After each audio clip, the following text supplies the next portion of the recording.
The merchants were for the most part a crew of buccaneering moneymakers, full of mockery for the empire, outside whose walls they were held, or at any rate for the unrepresentative southern fragment that they glimpsed at Canton.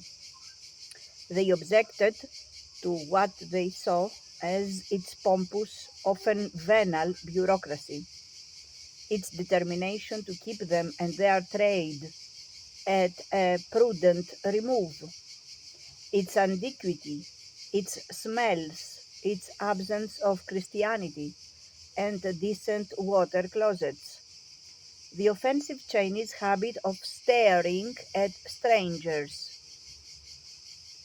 the arrogant Chinese failure to stare at strangers, and so on.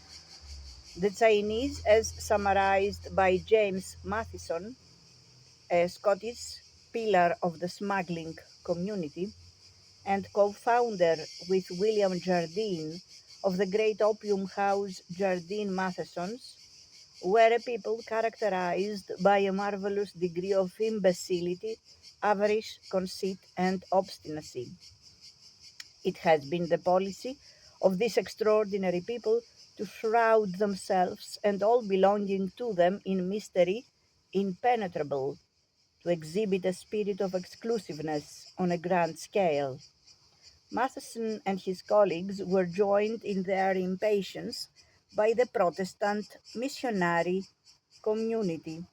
The London Missionary Society had sent out their first man to South China, Robert Morrison, in 1807. Not long after his arrival, he had been asked whether he hoped to have any spiritual impact on the country.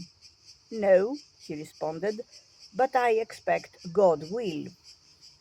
30 years later, he and his colleagues found themselves unable either to name or enumerate more than a handful of converts.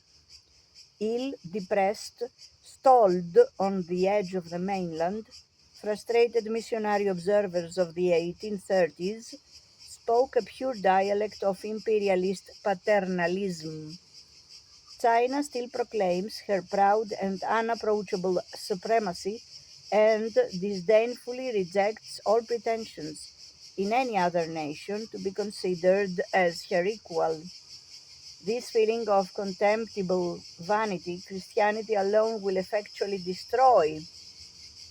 Where other means have failed, the gospel will triumph.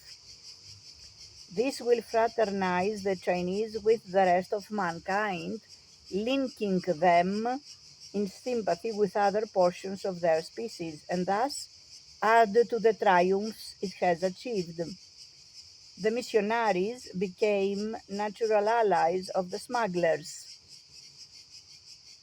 When they first arrived on the coast of China, they docked among opium traders on the island of Lintin. They interpreted for them in exchange for passages up the coast, distributing tracts, while the drug was taken on shore. And in the Chinese repository, Canton's leading English language publication, they shared a forum for spreading their views on the urgent need to open China by whatever means necessary. By the 1830s, merchants and missionaries alike favored violence.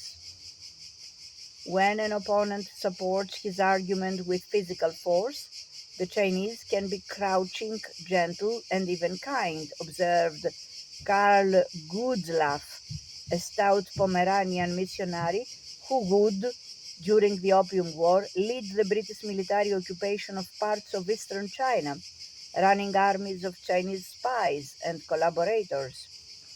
The slightest provocation would do. In 1831, traders had written to the government in India demanding a fleet of warships to avenge the Chinese authorities' partial demolition of a front garden that the British had illegally requisitioned.